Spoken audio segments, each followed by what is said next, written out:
గారు తెలుగుతో పాటు బోలెడని భాషలు నేర్చేసుకున్నారు.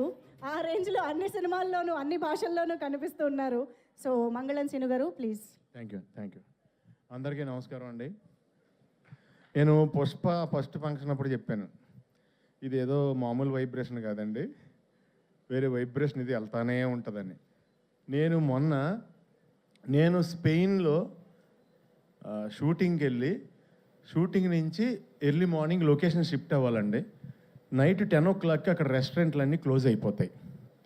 ఒక గ్యాస్ స్టేషన్ దగ్గరికి వెళ్ళాం, 9:45 అయింది.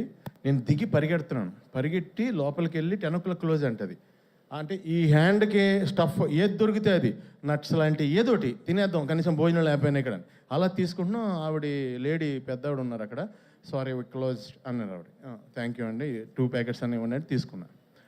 తర్వాత సెట్ చేస్తున్నాం అండి నియర్ బై రెస్టారెంట్లు ఏమో ఉన్నాయని. కబాబ్ పాయింట్ అని ఒకటి ఉందండి.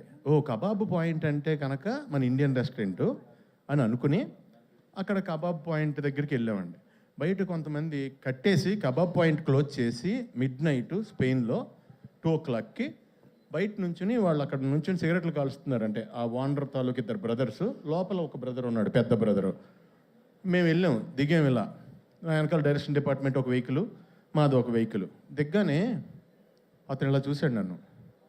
అది నేనేంటి, స్పెయిన్ ఏంటి, అర్ధరాత్రి 2:30కి ఇలా చూసి లోపలికి వెళ్ళాడు, ఫోన్లో ఆన్ చేశాడు. పుష్ప ఇంటర్వెల్ బ్లాక్ తీసుకొచ్చి చూపించాడు నాకు. తూ అయినా బై తూ అయినా అని. అది ఎవరిదంటే రెస్టారెంటు, అది Pakistani people restaurant in Spain. ఒక అర్ధరాత్రి నన్ను చూసి వాళ్ళు ఏమేమి ఐటమ్స్ వండగలరో అన్ని ఐటమ్స్ వండి నాకు, ఆదిత్య రవిచంద్ర డైరెక్షన్ డిపార్ట్మెంట్కి, డైరెక్టర్కి, అందరికీ నేనేంటంటే వాళ్ళందరూ తింటున్నారు, వీళ్ళందరూ వాళ్ళ ఇంట్లో వాళ్ళు లేపేసి వీడియో కాల్ ఇచ్చారు నాకు. నేనేమో పాకిస్తాన్లో నాకేమో హిందీ రాదు, ఉర్దూ రాదు. నమస్తే G, thank you G, Phir మిలేంగే G, ఏం మాట్లాడుతున్నా నాకే తెలియలేదు. అప్పుడు పక్కన ఆకలేస్తుంది. సో డార్లింగ్, అంత దూరం రీచ్ అయిపోయింది. ఎక్కడికి వెళ్ళినా నన్ను చూస్తే పుష్ప. ఈ మాట నేను ఎందుకు చెప్తున్నానంటే, నేను ఫస్ట్ హైదరాబాద్ వచ్చినప్పుడు విలన్గా చెయ్యాలని బాజీగర్లో, డర్లో షారుఖ్ ఖాన్ ఆ బ్లడ్ నోట్లో వేసుకున్న పోజులన్నీ పెట్టి దిల్సుఖ్నగర్ స్టూడియోలో ఫోటోలు దిగాను, కత్తెది పట్టుకుని. ఫోటోలు అంటే దిగిపోయాను, కానీ నేను ఎలా చేస్తానో ఎవరికీ తెలియదు. సో అన్నీ చూపిస్తుంటే నేను మామూలుగా ఎంటర్టైనర్నే, అందుగురించి ఎవరోనే అవునా ఓకే తర్వాత కలువమ్మ అన్నారు. అలాంటిది నువ్వు అంత పెద్ద డైరెక్టర్ డార్లింగ్, ఈయన అంత పెద్ద స్టారు, అలా వైకుంఠపురం సినిమా తర్వాత ఈయన హీరోగా చేసే మూవీలో ఎంత ధైర్యం డార్లింగ్, ఒక కమెడియన్ విలన్గా తీసుకోవడం అంటే కష్టం అది. ఎందుకంటే ఒక పర్సన్ ఇక్కడ ఒక జన్మ తీసుకున్నప్పుడు అతనికి బతికుండగా పునర్జన్మ ఇవ్వడం కష్టం. అది ఎవరి వల్ల అవ్వదు, దానికి చాలా గట్స్ కావాలి. దాన్ని అంత స్టార్ అయ్యుండి ఆయన సపోర్ట్ చేసి నమ్మి సీన్ చేస్తున్నప్పుడు ఫస్ట్ డే వచ్చానండి, నిజం చెప్తున్నా. మొత్తం ఆ స్లాంగ్, నేను నా స్లాంగ్ తప్ప ఇంక వేరే స్లాంగ్ ఎప్పుడు మాట్లాడలేదు లైఫ్లో. అసలు వచ్చి మాట్లాడుతుంటే నేను పంబులు అయిపోయి కంగారు పడిపోయాను. ఎంతో సపోర్ట్ చేసి బన్నీ గారు అన్నారు లేదండి అని, మనం ఇలా సాగదీస్తాం ఇక్కడ లాస్ట్లో.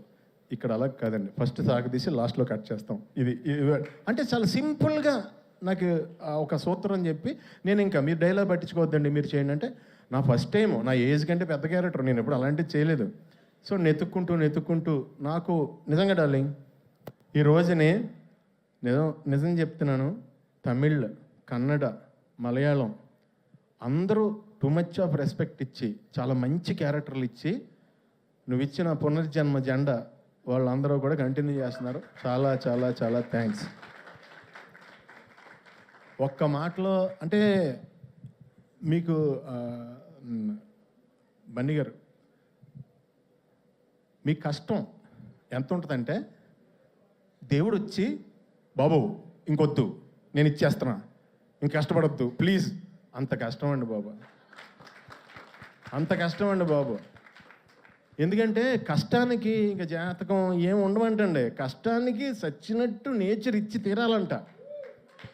మీరు ఆ కష్టాన్ని నమ్ముకున్నారు, లేకపోతే ఇక్కడ కూర్చుని ఆల్ ఇండియా రేంజ్లో బిగ్గెస్ట్ ఫిలిం కొట్టాలంటే నిజంగా ఎంత కష్టపడాలండి. It's it's impossible actually. మీరు అందరూ కలిసి పాసిబుల్ చేశారు. మీరు మీ కష్టానికే ఎప్పుడు మీకు దేవుడు 10 ఇంతలు న్యాయం చేయాలని మనస్ఫూర్తిగా కోరుకుంటున్నాను. ఫైనల్గా ఒక లైన్లో ముగించేస్తాను. డార్లింగ్, నేను లోకల్ ప్రొడక్ట్, దానికి ఒక ముద్ర వేసి దాన్ని ఎక్స్పోర్ట్ క్వాలిటీ ప్రొడక్ట్ చేసావు డార్లింగ్. I'm exporting now. చాలా హ్యాపీగా ఉంది. రకరకాల క్యారెక్టర్లు, వెరైటీ క్యారెక్టర్లు చేస్తుంటే ఫస్ట్ ఆర్టిస్ట్గా మార్నింగ్ లొకేషన్కి వెళ్ళగానే ఎంతో హ్యాపీగా ఫీల్ అవుతున్నాను. చాలా thanks darling. Thank you sir Bunny garu. Thank you so much. Wishing you all success for ever for ever for ever. Darling, all the best. Wishing you all success for ever for ever for ever. మా daddy అక్కడ ఉన్నారు, మీ daddy అక్కడ ఉన్నారు. ఆయనకు కూడా ఆయనకి thanks చెప్పమని చెప్తా. ఓకేనా? Love you.